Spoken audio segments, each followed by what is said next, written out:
What are the different types of registered accounts? That's what we'll look at in this video right here, right now. Stay tuned. I'm Rob Tetrault, Senior Portfolio Manager at Canaccord Genuity Wealth Management and the Tetrault Wealth Advisory Group. Today's a fun one. We're looking at the different registered accounts. This is not easy. It's complicated stuff. There's a whole bunch of different acronyms, letters. It's confusing. We will break it down for you and give you all the answers right here in this video. If you'd like to chat, book a chat to chat about this or anything else that's on your mind with respect to investments or portfolio allocation or registered accounts, please go to www.speaktorob.com. We'd love to book that chat with you. And don't forget to subscribe. Press that red button. Subscribe to our YouTube channel. Give us a like, a follow, and a share. We appreciate that. And we put out good content, so it's good for you too. Okay, the registered accounts. Let's get right to it. So I'm going to break it down into two different categories. First off, the contributing registered accounts, and second of all, the locked-in type of registered accounts. So let's start with the most basic one that everyone probably knows, the RRSP, the Registered Retirement Savings Plan. We've got other videos on this account, but basically this is your retirement savings account where you contribute to an RRSP in years where you are working. The government gives you a tax credit the years you contribute, reducing your taxable income. You basically get cash back for making the contribution. And at the end, whenever you do decide to retire, whether it's 55 or 60 or 65 or 71, you start drawing down on that registered account, the RRSP. So that's the RRSP. Now, what does the RRSP convert into when you retire? A RIF or a RRIF, RRIF, the Registered Retirement Income Fund. The reason the name is a little bit different, it is now producing income for you in retirement. So the RIF must be converted no later than the year you turn 71, and you must take your first drawdown from your RIF no later than December of the year you turn 72. So you convert to a RIF the year you turn 71, and the following year you start drawing down on that. Now, there's a minimum and a maximum percentage that you must draw down every year, and it increases over time. The idea here is that you've accumulated wealth. Now the government's going to force you or mandate you to start taking that money out as a pension style income, and then you're going to pay tax on the income. So you work.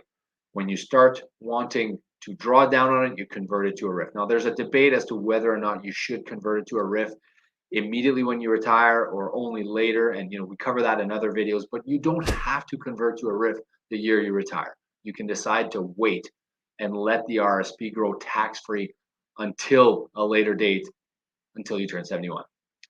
Next, we have the TFSA, the tax-free savings account. This is a good one for all of you that want to have liquidity with your investments. Liquidity means being able to convert assets to cash and to be able to use that cash. So the RSP is not a liquid account.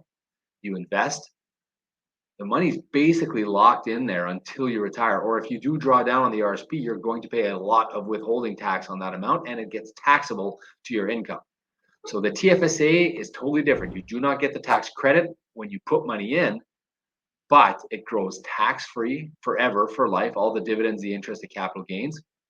Not only does it grow tax-free, but you also get the benefit from the fact that you could pull that money out anytime you need it, and you regain that contribution room the following year. TFSA RSP should be used in conjunction. If you're not sure how and which one you should contribute to, if you're not sure which one you should be putting money into, by all means, reach out to us, www.speaktorob.com. Next one we're looking at is the RESP, the Registered Education Savings Plan. This is for your kids. It doesn't have to be your kids, but any education financing for post-secondary education for children. So they are made with after-tax dollars. Any dollars entering the RESP are made from after-tax dollars, but the money goes tax-free in the account. And the government will also provide what's called a CESG, Canada Education Savings Grant, and that effectively adds 20% to the contributions, up to $2,500 per year. So if you're putting $2,500 per year per child, the government will give you $500 every year, and that just compounds over time. You can get a maximum total grant of $7,200 for the life of each child in the RESP. Some provinces also have their own incentives. I'm not going to get into that here right now, but it's a registered account that's growing tax-free. The government's actually adding money to this bucket, and on the way out, a portion of the account will come out tax-free, and a portion will be taxed in your kids' names, which hopefully they're going to have a very low tax bracket because they're going to school, so it's a good chunk of it is likely to come out almost entirely tax-free. That is the RESP. Next, we have the RDSP, the Registered Disability Savings Plan. This again uses after-tax dollars to build up savings in a tax-deferred plan. Now, the beneficiary must be eligible for the disability tax credit. That's the big one here. We've got videos on this as well. In order for you to qualify for the Canada Disability Savings Grant and the Canada Disability Savings Bonds, the individual must be able and eligible to receive the disability tax credit in Canada.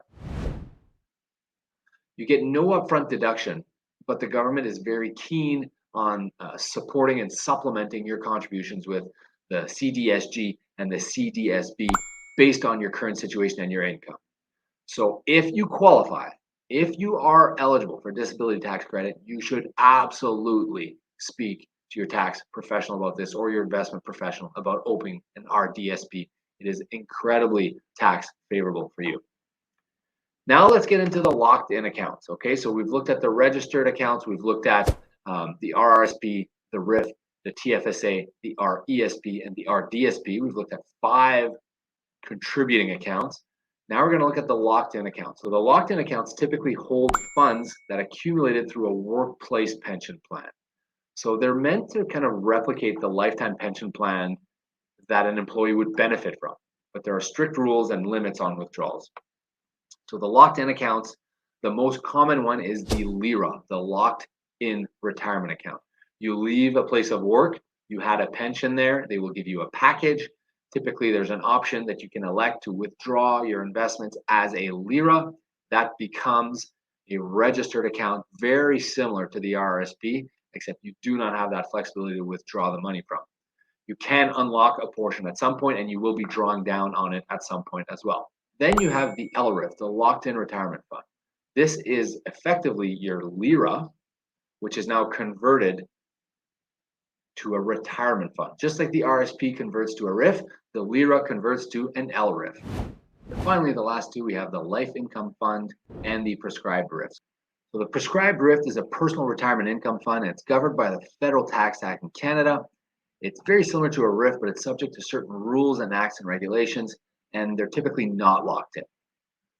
A LIF is a life income fund. It's a type of registered retirement income fund, so a RIF. It's offered in Canada, and it can be used to hold locked-in pension funds as well as other assets for the purpose of retirement income.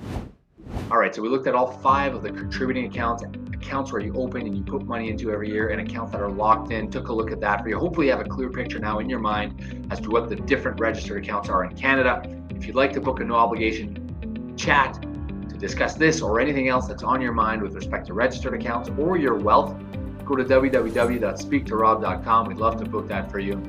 I'm Rob Tetrault, Senior Portfolio Manager at Canaccord Genuity Wealth Management and the Tetrault Wealth Advisory Group. Thanks so much for tuning in. Don't forget to subscribe and like and follow. I will see you in the next video.